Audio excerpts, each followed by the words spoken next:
Hello, Mayor Farrah N. Welcome to our podcast. Thank you so much for joining us.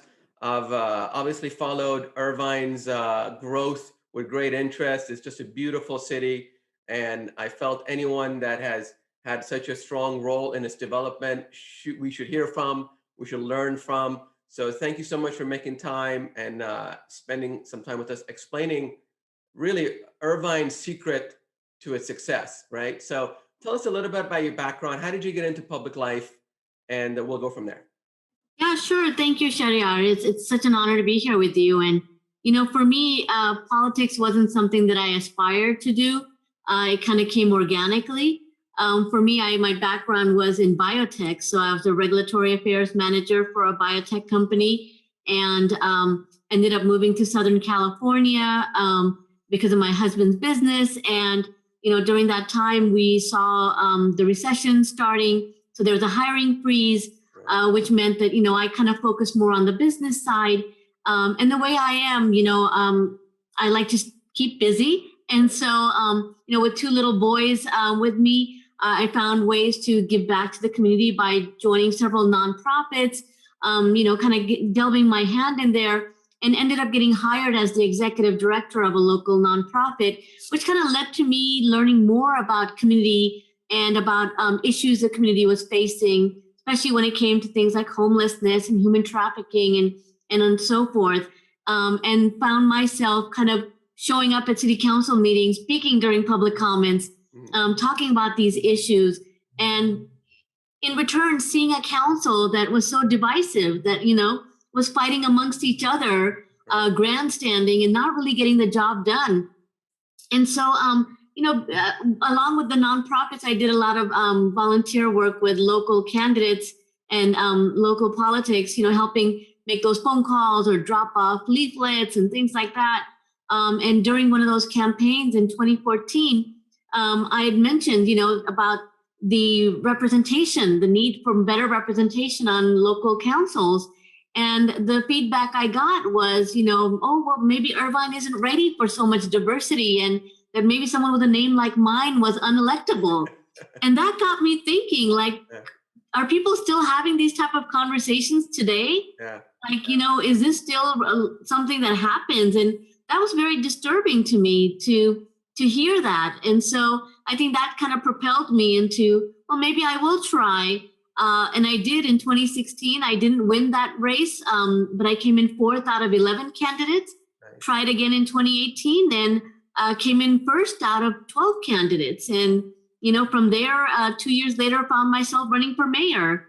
And so that's really been my path into politics. Wow. Well, I'm so glad. Obviously, names like Arnold Schwarzenegger. I remember that conversation when people said, who's going to, forget about his Hollywood background, but obviously a name like Farrah Khan, Shahriar Afshar, who knows? I like these names in public life because they're reflective of our communities. And Irvine is such an incredibly diverse community. It's just amazing how many different people make their living in Irvine, the high-tech community, the biotech community. It's just absolutely confluence of American life in Irvine. And I just always been fascinated. I grew up in San Diego, but every time I come to Irvine, I'm just overwhelmed, not only by its amazing land planning and infrastructure, just beautiful streets. Every time I drive by, it's just pristine, mature trees. So I could see how someone like yourself looking at your beautiful city and saying, you know what, I should do something. I should do something to make my city even better, as good a head start as you've had. I'm sure many cities are envious of Irvine. So tell me a little bit, Irvine is now 50 years old, incorporated, right? In December, it'll be 50 years old. Yeah. The magic 50, how do you, what do you attribute to Irvine's success? 50 years is a long time to look back and say, okay, what did we get right? What could we do better? Yeah. One of the things that we definitely got right was the master planning of the city.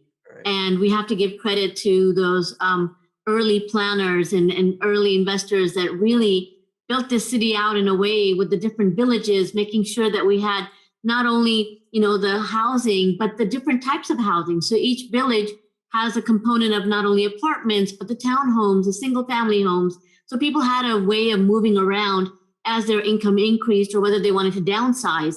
And, along with that was that component of having open space. Park and open spaces were so important. Every neighborhood has their own park.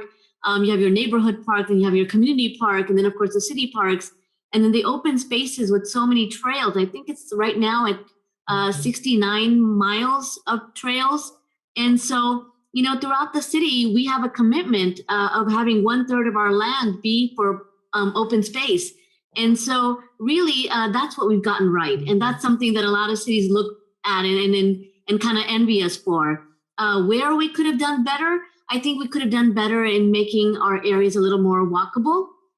So we have those long blocks that don't really make walking the best way of transport, making better connectivity. And we're really working hard on the bike trails and making them better connected so that people can actually go from home to work or wherever they like on their bikes, making it safer, but it's a work in progress. But I think those are the two areas where we could have done a little better. Right. No, thank you for your candor. And that's true. Obviously, people see that in public land planning. The city of villages was a big thing, right? Many years, San Diego even, I think, tried it with certain communities. But obviously, Irvine got it right from the get-go. And then the walkability factor, which is the mobility factor really, right, is a huge factor in a lot of urban planning worldwide.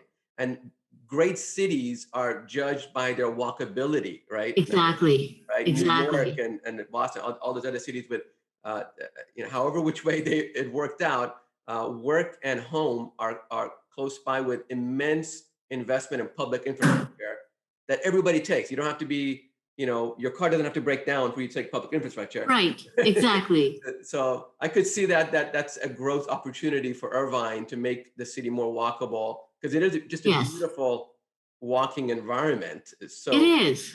It's just it is. I get it.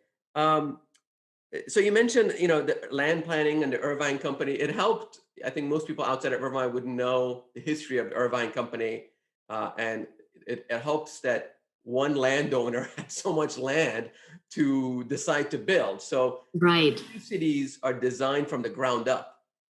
So you attributed really Irvine's success to the ground up design that you attributed, but it also helped that you had one landowner to work with. So how is your relationship with the Irvine Company? How do you see that relationship evolving over the next 50 years?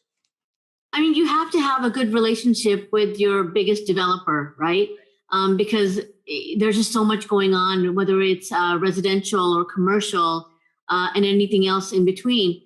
So I see, we have a great working relationship where I can pick up the phone and say, hey, you know what, this is a project that's coming forward, like a climate action plan.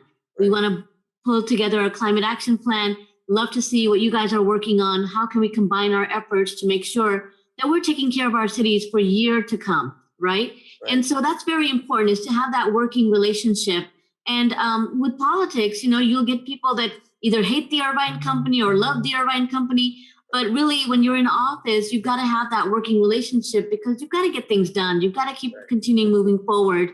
And I think that's very, very important. Whether it's the Irvine Company or even smaller developers, different organizations, businesses, you want to make sure that everyone's voice is heard. You want to make sure that everyone feels like they have a seat at the table, because at the end of the day, our progress is dependent on them being included. Yeah. And so that's very important.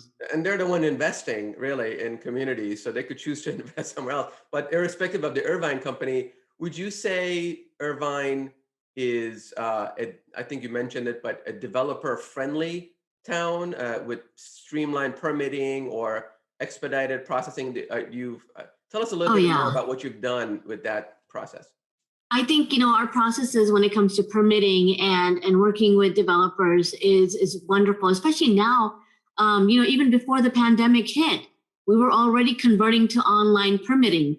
And so that was the next step that we were taking to make it easier for people who don't have to come into City Hall and make an appointment, that they could submit their plans and their applications online, and we would be able to process them.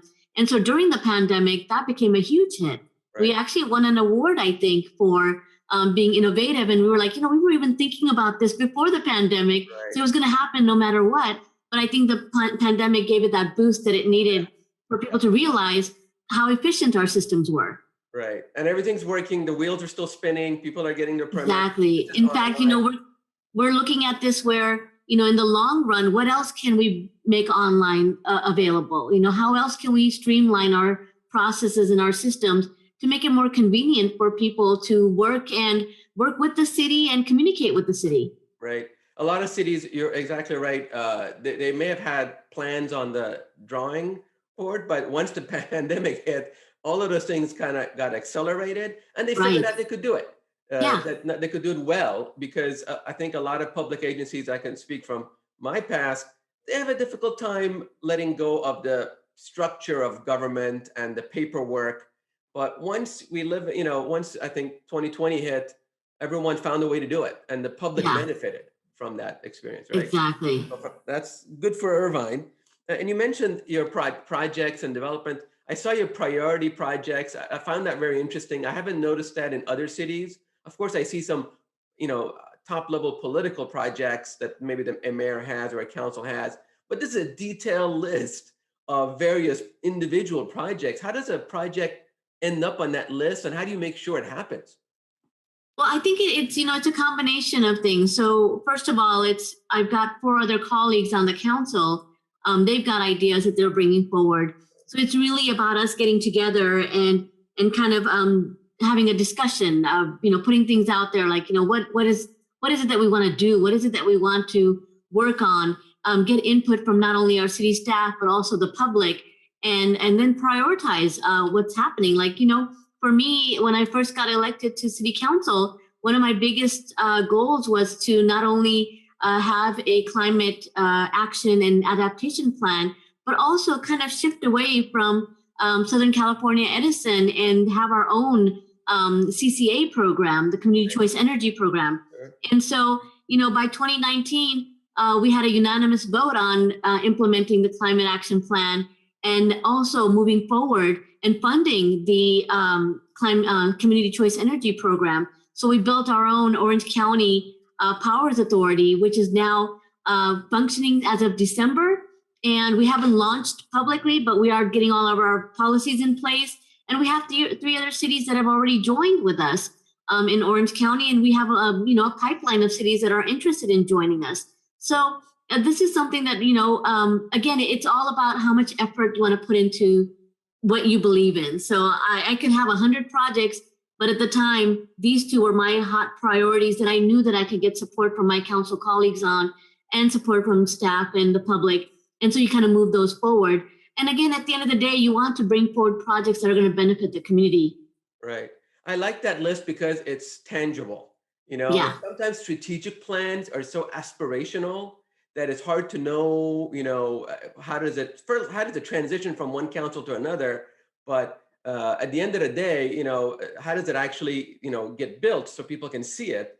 And here's a list of actual projects where it sounds like you and your colleagues have come together, the community, you've prioritized it, and you're working towards it as a community together. Right. Which I thought is, I mean, it's so simple, it's brilliant. I don't know why other cities don't do it in such a dynamic way as you have. It's amazing. Good for Irvine. We talked a little bit about, before we started, about diversity. Obviously, I come from an immigrant family, first one in my family to get a college degree. A lot of us are like that, right, in the immigrant community. But after 50 years, I don't feel like, an immigrant. Of course, I feel like an American, that with a strong sense of public service like yourself. Do you feel there is sufficient diversity in the workforce in Irvine? And how do you encourage diversity in the public sector, especially elected office, as you mentioned? Absolutely. So, this is something that has been on my mind for quite a while. And last November, I wanted to bring forward a resolution on diversity, equity, and inclusion. At that time, the colleagues that I had were not willing to move forward. They felt that, there would be some sort of backlash against them. And I didn't understand why. Right. But then when I got elected as mayor, I brought it forward again in January, and it passed unanimously. Where we not only have the resolution, but we also set up a committee from the public to sit on this committee and talk about ways we can improve the diversity. And that means, we're looking at hiring at our city hall. Are we reaching out to those communities that normally would not look for a government job? We know they're out there. We know that they're seeking, but maybe they're not comfortable applying. So how do we make that connection with them? How do we make sure that we are reaching out to those colleges, in Irvine with students that are coming out looking for those jobs, letting them know what we have to offer? Looking at our vendors. Are we diversified when it comes to our vendors, and reaching out and educating diverse vendors on how to apply for contracts with local government? A lot of that times it's all about learning how to do it. It can be intimidating when you look at a government website and you want to apply for a project, but then you've got all these like forms and things to fill out. Sure. People might not know what to do with those. So are we making that process simpler for them? Are we educating them on how it's done so that they have that level playing field of applying and actually getting that contract? Right. So those are some of the ways that we're working on the government side. As far as politics go, it's so important for people to see representation on whether it's their city council, whether it's the state or federal government. We need more. Right. There's definitely not enough right now. We definitely need more representation. We need people to feel like this is their home. Right. And they have a chance of leading, whether it's in their city or at the state level or at the federal government, that they have that responsibility and it's open to them. Right. I think it's all about shifting that mindset of maybe it's not for me to, yes, it is for you. Right. Most immigrants, to be honest, I can speak from my own experience, don't have a great taste of government in their mouth. Absolutely. Right? When yeah. they come here and all the years I spent in government sounds like what you're doing. We're trying to change that thinking that government, if done right, if participated, by all the community, not just a small select few, can work for you, can benefit you. That connection has always interested me, helping the immigrant community, the binational community, people that are still adjusting to life in this country, to recognize government as someone that can be on their side. And that's hard to sell sometimes, as you explained. You have to do extra outreach. Absolutely. I mean, I'll tell you, during campaigning, when I would talk to people about voting, they would be like, oh, my vote doesn't count. Why would I even do it? It doesn't matter. Sure. And so it's all about getting to that basic level of educating and letting them know that, yes, your vote does matter. Yeah. And then this is how it matters. This is how you can get involved. Right. I'll tell you, I have gotten more people in our city reaching out to our office, whether it's for help on so many different levels, because they feel comfortable. They feel that they can reach out and they'll get a response where before they didn't. Right. And so it's just that little bit of change that makes a huge difference in our communities. It does. And seeing, I think, a diverse community member in government makes it more relatable. Absolutely. Right now, I think, it's just, and especially looking back at our country's past over the past year, fairly divisive past few years, to see more integration. It'll just take time to build that trust and find, I think, as you explained, provide tangible value-added benefits for when customers reach out to government to get a response, to bid on projects. That's huge. Right. Just make them vested in your success and you're vested in their success. So I think you're on the right track. I did save a tougher question until last. Recent conversations about social equity, social justice. There's been a lot of hate crimes in this country all over. I'm sure Irvine is not immune to that. Right. How do you combat that? How do you calm the waters and move your city towards just a more peaceful time? More tolerant time. Absolutely. And, we rolled out the We Are Irvine campaign earlier this year and had it translated in, I think it was maybe 70 something languages that are spoken in our city, just to let people know that, we are a diverse community. We respect that. And not only that, but we celebrate it. Right. And I think that messaging coming from the city government onwards is so important, because you'll have people that just don't want diversity. They are not happy with it. They don't want to tolerate it. But at the end, our job is to make sure that we keep celebrating. We keep promoting diversity. We keep highlighting are different groups that are doing great things and letting people know that they need to go out and get to know their neighbors. They need to go out and talk to people that are in their neighborhoods and provide opportunities where people can gather together. Right. One of the first things that we did when we were looking at hate crimes and hate incidents is we weren't getting them reported. So we would hear from, social media or other things, this hate incident happened or a hate crime happened. But when we would get the data, it would say like, oh, in Irvine, there were 3 hate incidences. And we're like, that's impossible. Yeah. And so we really reached out to community organizations and said, why aren't we getting this data to actually reflect what's going on in our city? Right. And a lot of it was people didn't feel comfortable coming into the police department. Right. There were language barriers. Right. And so again, we tweaked our system and made sure that we had an online reporting system where you could do it right from your home. And it was available, right now it's available in 7 different languages. Wow. And so basically you could, if you experience something, you can upload videos, you can upload photos, submit all the information you can, and let us know if you would like someone to contact you back. Right. So, it's your comfort level. Like, Right. Is it okay for us to send an officer to your home or call you to get follow-up and see what we can work on? And that has changed drastically because the first month we rolled that out, we had like 33 hate incidents reported. Drastic change from 3 in 1 year to 33 in 1 month. Wow. Because people felt more comfortable reporting and sharing what they had gone through. And, we were able to follow up on those incidences and make things better, reach out to those that were inciting the incident or saying those things that just are inexcusable and unacceptable, Right. and really have those hard conversations with them. Right. And Wow. so I think that's what's going to change a lot of what's going on right now is making sure that people feel safe and comfortable in reporting. Wow. You're right. That's always a tough thing, especially with diverse communities, just the reporting, just having those tough conversations, I think is a start. I've always felt it's progress. It's not perfection. Right.